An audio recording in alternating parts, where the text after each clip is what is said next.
को पता होश हवास अपना नहीं होता, लोग उसे पागल समझते, कोई दीवाना समझता, कोई कुछ कहता, वो सड़कों के किनारे पड़ा रहता, कहीं इधर उधर, ना उसे जाड़े का पता, ना गर्मी का पता, ना बारिश का पता, ना उसे खेत खलियान का पता, ना उसे अपने लिहाज बिस्तरों का, अपने कपड़ों, किसी चीज का उसे पता नहीं होता, क्योंकि वो रब का मस्त है। और इसकी एक खासियत और होती है, इसके पास हजारों लोग बैठे हों मगर ये सबसे बात नहीं करता, जिससे ये चाहता उसी से बात करता। मस्त जिससे चाहे उससे बात करे। एक मस्त फिरता फिरता एक बस्ती में पहुंच गया, और जब बस्ती में पहुंचा ना, उस बस्ती के अंदर एक बहुत निहायत गरीब इंसान रहता था, बड़ा गरीब, बहुत ज्यादा मुफलिस बेचारा, इतना गरीब कि उसके पास अगर एक वक्त का खा लेता तो अगले वक्त का पता नहीं कि मिले ना मिले। बस इसी मुफलिसी के आलम में जिंदगी के दिन गुजर रहे थे। उस मस्त की निगाह पड़ी झोपड़ी पर, झोपड़ी के अंदर दाखिल हो गए, और दाखिल होने के बाद बैठ गया। बैठने के बाद कुछ नहीं बोला, बैठे रहे। उस मुफलिस इंसान की बीवी ने कहा कि ये बाबा आए हैं, चलो इनको चाय पिला दें, एक कप चाय पिला दें। चाय पिला, चाय पी चले गए, कुछ नहीं कहा, सिर्फ चाय पी चले गए। अब रोजाना वो मस्त उस घर में आता और रोजाना हस्बे मामूल उस इंसान की बीवी चाय बनाती पिलाती चला जाता। करते करते करते करते साल भर तकरीबन गुजर गया, लेकिन इस इंसान को यह पता नहीं था, वो भी यही समझता था कोई दीवाना, वो भी यही समझता था कोई दीवाना है, उसे ये पता नहीं था कि ये कोई बहुत ऊंची चीज है। बस दीवाना समझता था, कोई उसकी तरफ तवज्जो नहीं देता था, उसे इग्नोर कर दिया करता था। और बीवी भी दीवाना समझकर ही उसे चाय पिला दिया करती, इससे सिवा दोनों मियां बीवी ने उसे कुछ नहीं समझा। तकरीबन साल गुजर गया। साल गुजरने के बाद वो मुकद्दस महीना तशरीफ लाया कि जिस महीने में हुज्जाज किराम मदीने पाक काबा मुअज़्ज़मा जाते हैं हज और ज़ियारत करने, हज का शरफ हासिल करने के लिए। जब ये मुकद्दस महीना आया तो ये दीवाना, ये मस्त उस इंसान से बोलता कि यार हाजी लोग हज को जा रहे हैं। तो उसने कहा हाँ यार जा तो रहे हैं, अच्छी बात है। तो कहा तो तुम हज करोगे? हाँ सुभान अल्लाह, क्या कहा उसने, तुम हज करोगे? इसने इतना सुना, सुनने के बाद कहा हंसा, हंसने वाला बोले बाबा कैसी बात करते हो, आप मेरे घर आते हैं जाते हैं, आपको तो मेरे घर की पूरे हालात का पता। उसने फिर भी सीरियस नहीं लिया, उसने फिर भी ये समझा दीवाना बकरा बकने को। उसने कहा हज करोगे? उसने कहा बाबा कैसी बात करते हो, हज के लिए तो बहुत पैसों की जरूरत होती है, मालो दौलत की जरूरत होती है, टिकट की जरूरत होती है, पासपोर्ट की जरूरत होती है, वीजा की जरूरत होती है, तमाम तर मेडिकल वगैरह इसमें होते हैं, मेरे पास तो कुछ भी नहीं है। तो उसने कहा तुम टेंशन ना लो, बस इतना बता दो हज करोगे? अब मस्त है, मस्त ने जो रट लिया रट लिया, मस्त ने जो रट लेता रट ही लेता, फिर सुनता वो किसी की, फिर तो वो किसी की सुनता ही नहीं है।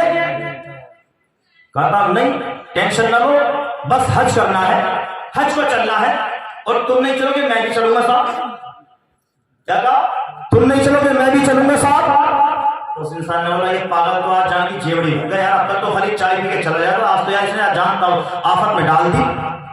बताओ खुद भी साथ जाने के लिए कह रहा, ये फटे हुए कपड़े, ये चूती हुई राल है, ये गर्द में आलोक बाल, ये तमाम तर बोसीदा इसका लिबास, हज जाने की बात करता, इसके पास 1 रुपया जेब में नहीं है और हज जाने की बात करता। वो रोज आता यही बात कहता हज चलना, वो रोजाना इसे इग्नोर कर दिया करता, टाल दिया करता। अब एक दिन जब वो दिन आया तो इसने आया और आने के बाद में घर वाले का हाथ पकड़ लिया, और हाथ पकड़ने के बाद कहा था चल भाई चल उठ हज को चलते हैं।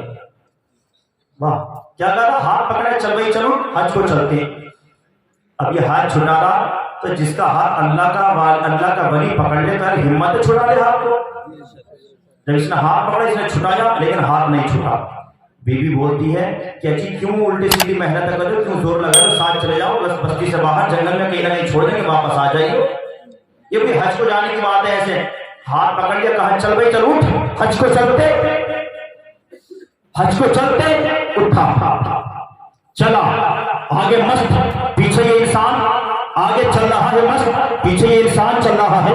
चलते चलते बस्ती के बाहर ये हर चंद कोशिश करता हाथ छूट जाए, मगर हाथ छूटने का नाम नहीं लेता। अल्लाह के मस्त ने पकड़ लिया है, हाथ 10 से मच नहीं हुआ। चलते चलते बस्ती के बाहर रेलवे ट्रैक पर जाकर के खड़े हो गए। रेलवे ट्रैक पर उस मस्त ने उस इंसान को खड़ा कर दिया, और खड़ा करने के बाद कहा کہ چل بھائی آنکھیں بند کر لے، چل بھائی آنکھیں بند کر لے۔ اب انسان نے سوچا یار اب تک تو ٹھیک تھا، تو اس نے کو ریلوے ٹریک پہ کھڑا کر دیا، ریل کی پٹری پہ کھڑا کر دیا، ٹرین آ گئی تو یہ سیدھا حج تو کیا پہنچائے گا، سیدھا قبرستان ہی پہنچا دے گا، حج تو کیا پہنچائے گا، قبرستان ہی پہنچا دے گا۔ اس نے کہا آنکھیں بند کر لے۔ اب اس نے سوچا یار کہیں ایسا نہ ہو ٹرین آ جائے، اس سے پہلے پہلے چلو آنکھیں بند کر لیتے، کم سے کم آنکھیں بند کریں، اس بہانے سے بچ تو جائیں گے۔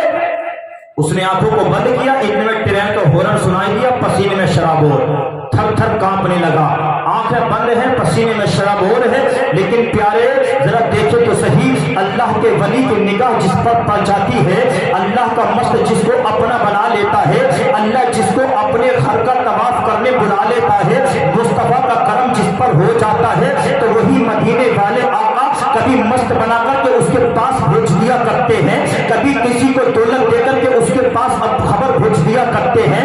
جب مدینے والے کا اشارہ ہوتا ہے تو ایسا ہی ایک مست بستی کے اندر سب سے زیادہ غریب انسان کے گھر پر آتا ہے، ہاتھ کو پکڑتا ہے، ہاتھ کو پکڑنے کے بعد جس پہ سامنے ضد کرنے لگتا ہے کہ چل حج کو چلتے ہیں۔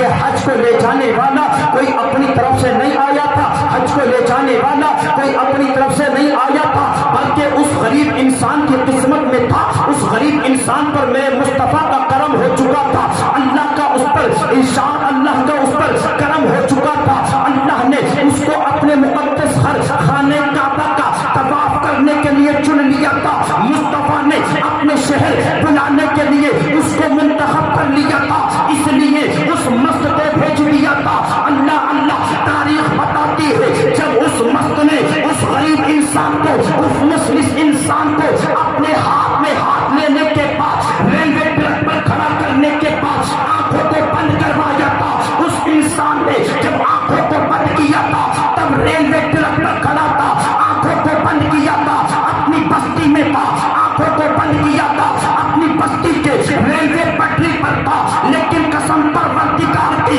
تاریخ بتاتی ہے حضرات جب اس نے آنکھوں کو کھولا تھا تو اپنی بستی کے اندر ریلوے ٹریک پر نہیں تھا، بلکہ مصطفیٰ کے روضے کے سامنے کھڑا تھا۔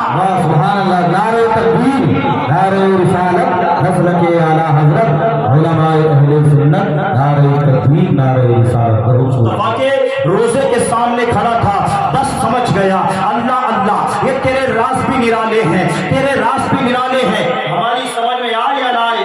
نعرہ تکبیر، نعرہ رسالت، مسلک اعلیٰ حضرت علماء اہل سنت، جس نے غوث الورا کانفرنس، نعرہ تکبیر، نعرہ رسالت۔ سبحان اللہ۔ کے اندر آنکھ بند کی تھی، کھڑا تھا ریلوے ٹریک پر، لیکن جب آنکھ کو کھولا مدینے پاک کی گلیاں آئے، آنکھ کو کھولا مصطفیٰ کا روزہ ہے۔ کبھی تو کسی شاعر نے کہا تھا الفت نبی میں کیا کیا نظر آیا، سر سجدے میں جھکایا تو مولا نظر آیا، الفت نبی میں کیا کیا نظر آیا، سر سجدے میں جھکایا تو مولا نظر آیا، میں بھول گیا تاج محل جیسے عجوبے، سامنے جب سرکار کا روزہ نظر آیا، تاج محل جیسے عجوبے، سامنے جب سرکار کا روزہ نظر آیا۔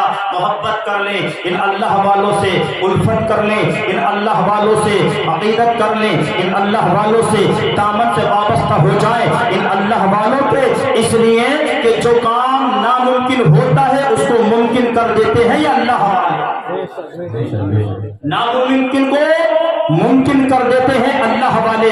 کسی شاعر نے کہا ہے کہ جس کے دل میں غوث و خواجہ کی محبت ہے، نبی کی محبت ہے، وہ تمہارا اپنا ہے، اور جس کے دل میں ان کی محبت نہیں وہ تمہارا اپنا نہیں ہو سکتا۔ تبھی تو کسی نے کہا ہے کہ جو